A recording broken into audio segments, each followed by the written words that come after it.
So the next thing we want to do, we want to check our main pump pressure, like the relief pressure.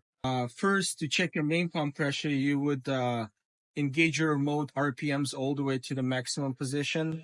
I believe it's 1750 RPMs, and your volume also all the way to the max. And you would come up here and you would push this valve in. That will create your pressure, and then the pressure will come up on the gauge by the hopper, and you should see about 320, 330 bar, right? Right, right. So that's the way you would check your main pump pressure.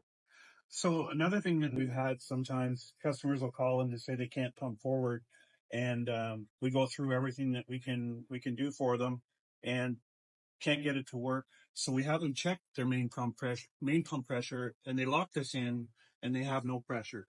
That's usually an indication of That would be indication of a valve that's sitting underneath this block. the logic valve. The logic valve. So in order for you to free up that valve, you would have to take off these 4 bolts and take this block off with the forwarding valve together, put it aside, and use like a rod or something to push in that spool down so it can free up and you can create your pressure again. Okay. Sometimes like debris or something like that gets stuck in there, pulls the valve open, and it just dumps all the oil back to the tank.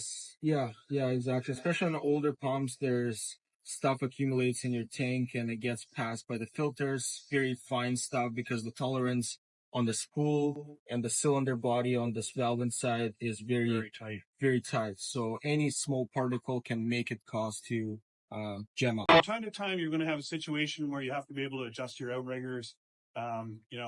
You're pumping in close to the pump and everything is great. You extend your outriggers and one sinks a little bit, or the other side happens to come up, and you want to be able to adjust your outriggers.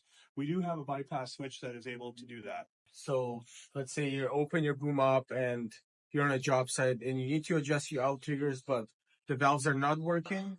The switch is here for that exact purpose. You flip the red cover, flip the switch, and then you can readjust your outriggers while the boom's up in the air.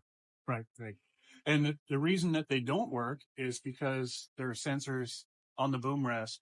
Yeah. But the boom rest has to be down to operate your outriggers. That's right. Okay. So now we're going to go up to the electrical panel and go through some switches and